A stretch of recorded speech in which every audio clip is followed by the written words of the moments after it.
Hi guys, how's it going? Welcome back. This is Hasfa and I am the owner of Preston Avery Design down in Rosenberg, Texas. This is Bleed Through episode 10. Oh my goodness. Is that Linda? Hey girlfriend.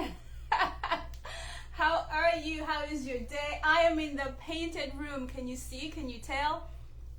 So really quick, while we wait for everyone to hop on, I want to again take a moment to explain why my segment is called Bleed Through, because I've been getting a lot of questions. Why is it called Bleed Through? Well, you guys know when you paint furniture and you have the original oils come through your paint, right?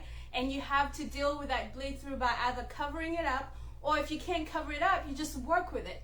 Well, Bleed Through is stories from inside out, and we talk about overcoming adversity through creativity. So I share stories from inside, right, from my past, stories of overcoming adversity, stories of trauma, and things that I've had to overcome or things that I cannot overcome, and then I have to work with, and they've really fueled me in my creative business. And so that's why I like to share my story, because I believe and I hope and I pray that someone can be encouraged.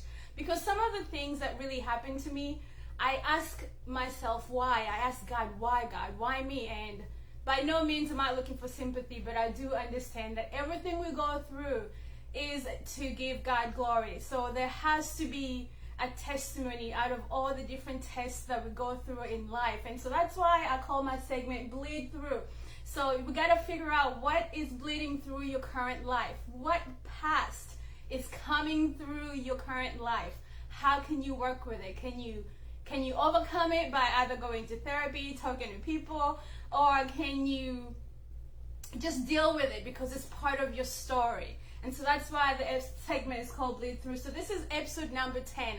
I cannot believe it's gone by so fast. It's been 10 weeks we've been talking about these things. Thank you guys for showing up and for letting me share. Today I'm in my son's room and I'm feeling a little bit grateful and humbled at the same time, but also emotional because my son is starting school on Wednesday. He's 3. I've been a stay-at-home mom since he was born, and so he starts school this coming Wednesday, and I've had projects that I've been wanting to get done so that I can get his room in an environment that is really conducive to learning and being organized and functioning really well.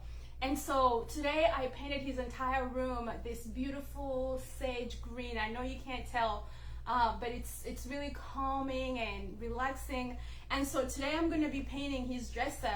I switched it out. It's much smaller, so now he has more room. And so while I've been working on his room, some things have been seeping through from my past, right? And Linda, I see you're painting while listening. Awesome, I'm glad. Anyway, so some things from my past have been coming up while I'm painting his room that I just want to talk about, because I'm so grateful of where my life is. And it's not perfect, of course, but man, when I tell you that God has been so faithful to me, the amount of favor that God has shown me in my life is unimaginable, and I can't help but share it. I can't help but talk to you guys. It's kind of like my way of bragging on what the Lord has done for me, because I know that what He's done for you, what He's done for me, He's doing for you, and He's doing for someone out there. So I actually have a picture of Preston. I want to show you guys. I was painting and moving things off the wall, and look at this picture. Tell me this is not the cutest baby you've ever seen. And I'm not just saying that because he's my baby. Look at him. So he was 2 days old on this picture. My husband took this picture.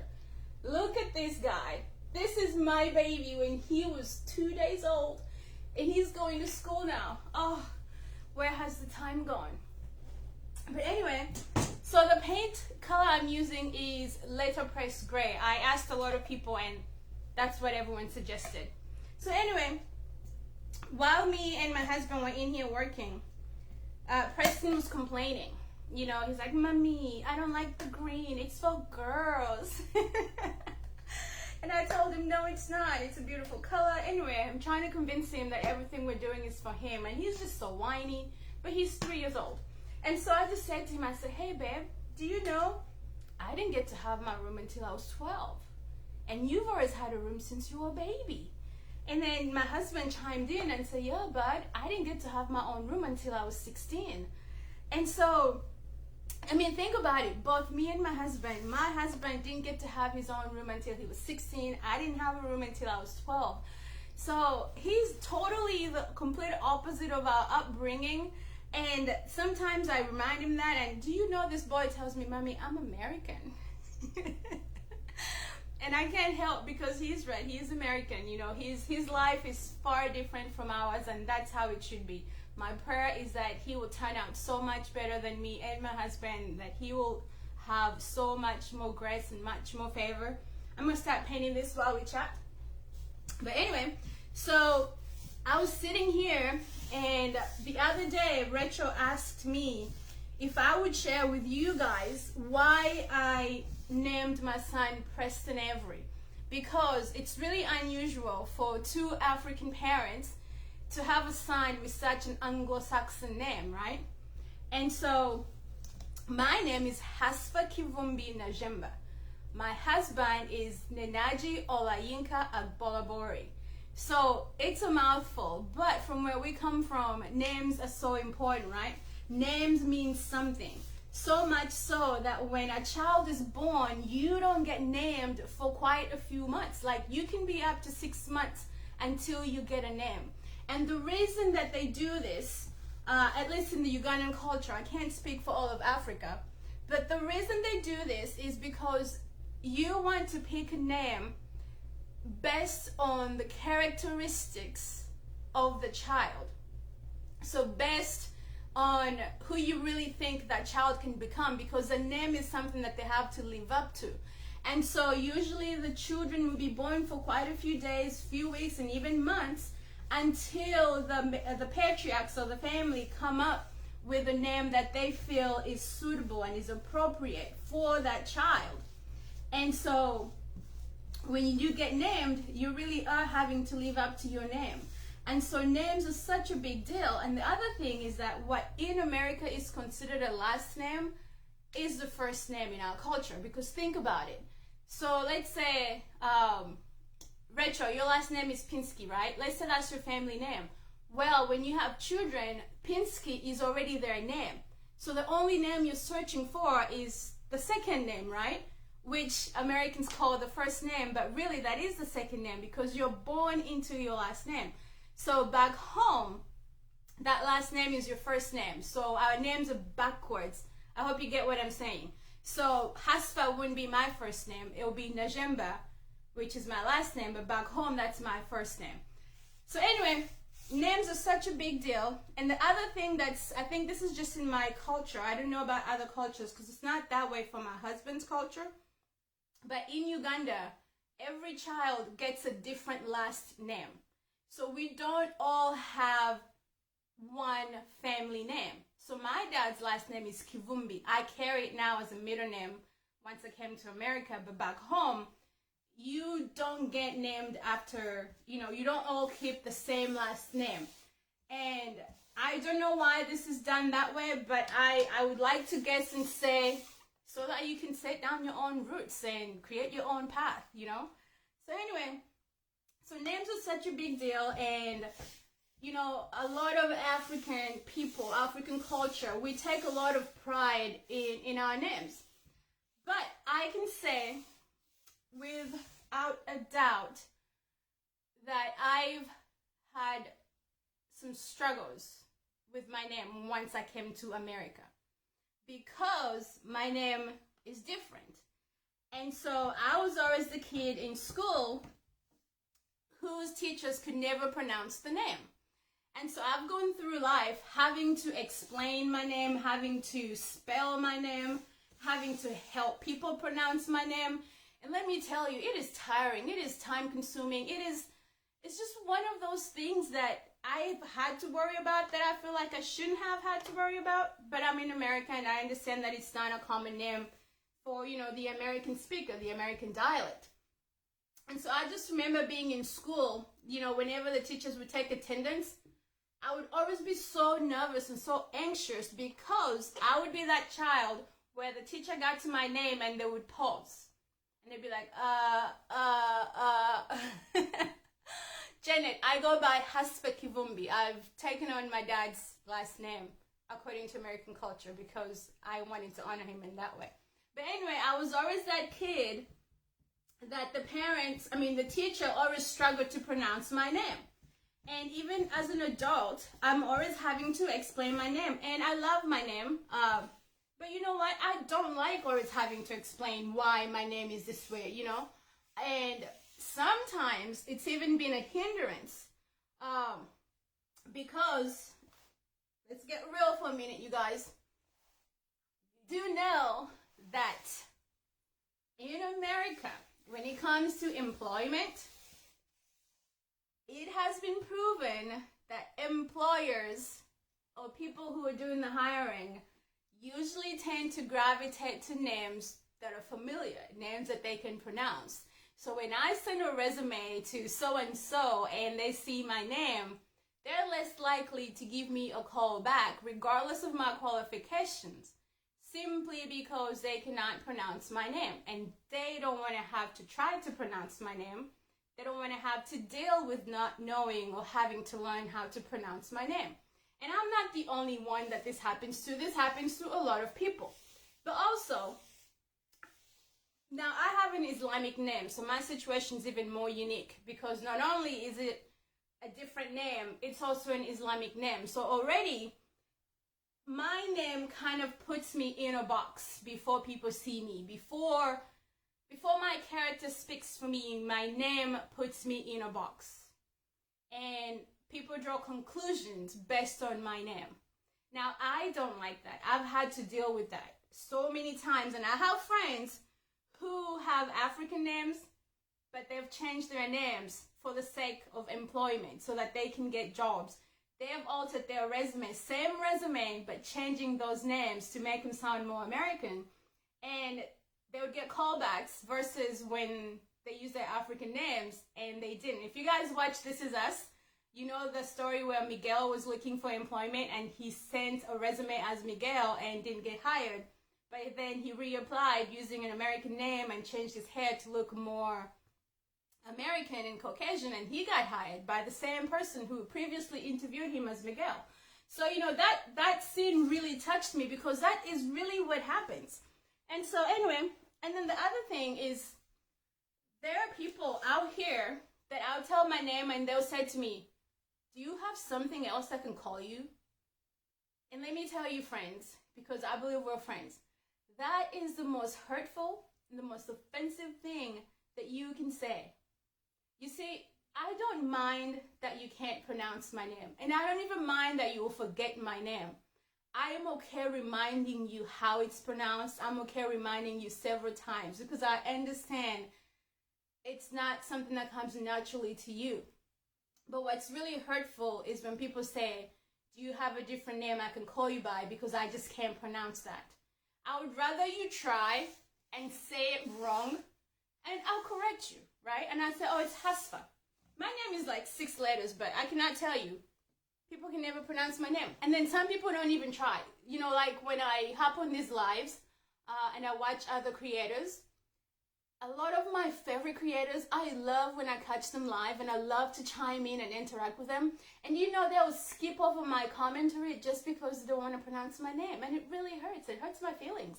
But anyway, so yeah, all of that stuff, you know, it makes it really challenging. And so for those reasons, I chose an Anglo-Saxon name. I chose a name because my son is born in America. He is American. And so I chose a name that I felt would not put him through what me and my husband and other people like myself have gone through. His name is Preston Avery. I mean, if you can't pronounce Preston Avery, I don't know what to tell you. And so, but also my country was British colony. So I've always liked, you know, the Anglo names. And so that's why I named him that.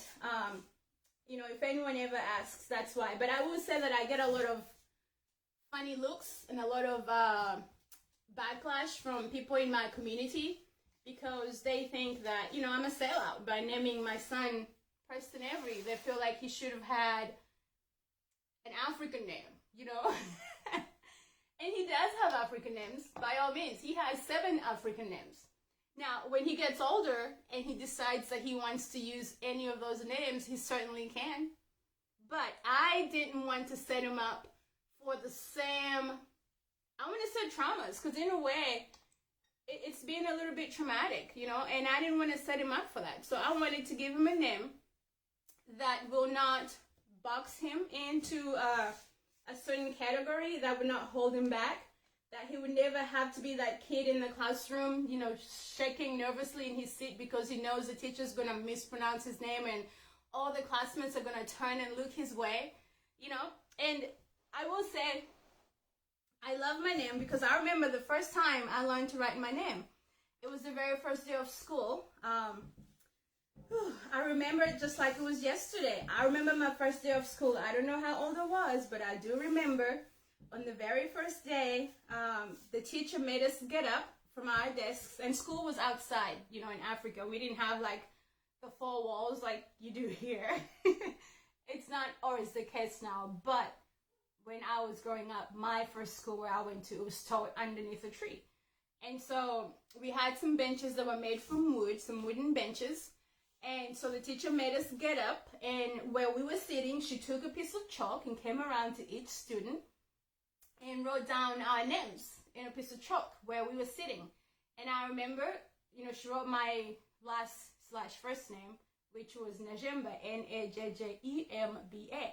She wrote it, and I saw it, and I memorized it instantly. She erased it, and then gave us the chalk and see if we could do it again. And I was the only kid to fully regurgitate my name.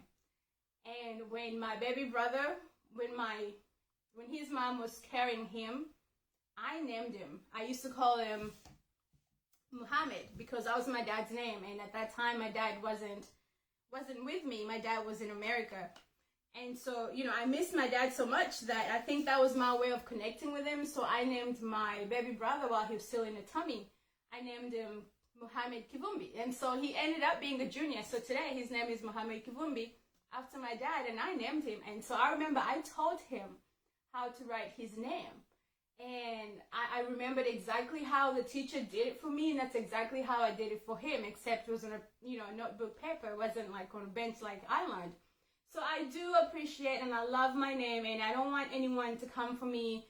You know, my African sisters and my African brothers, please don't come for me.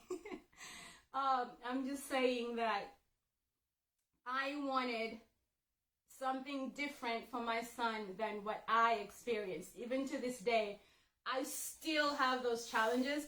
And at this time, I'm just tired of it. I'm like, you know what? I'm just tired.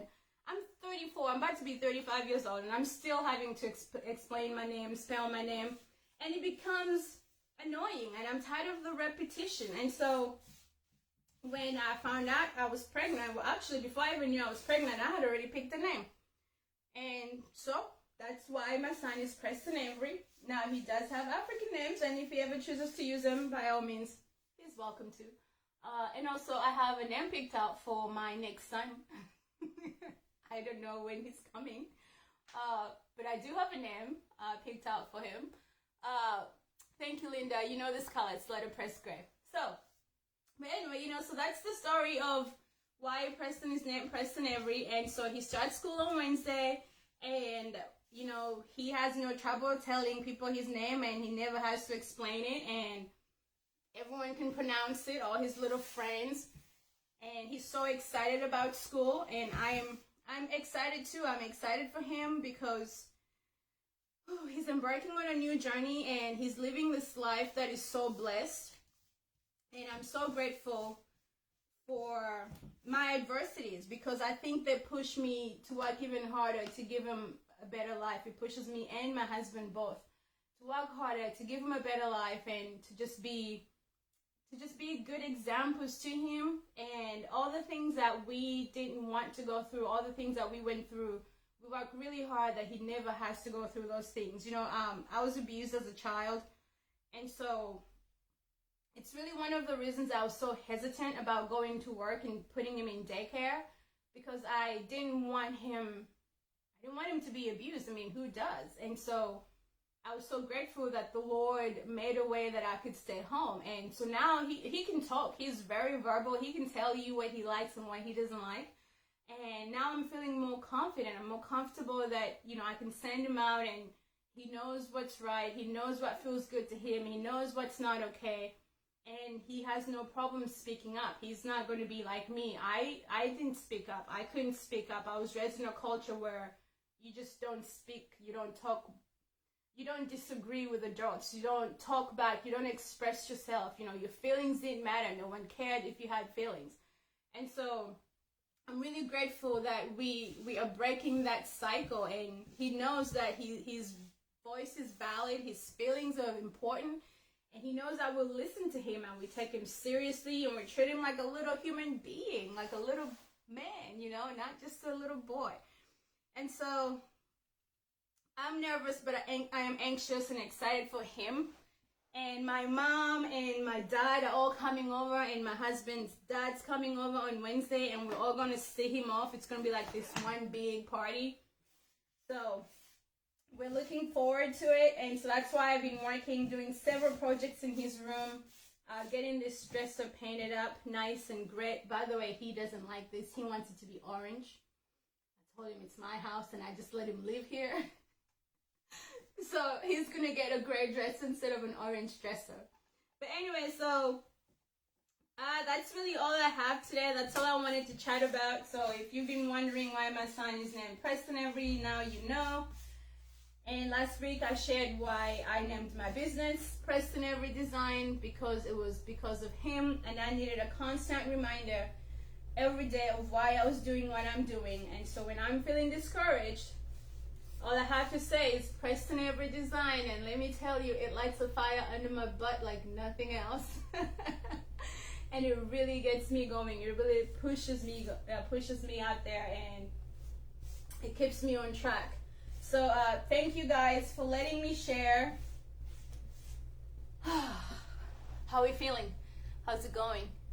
You guys have plans for the holiday tomorrow? I'm just going to be in here finishing up several of these projects because it starts school on Wednesday.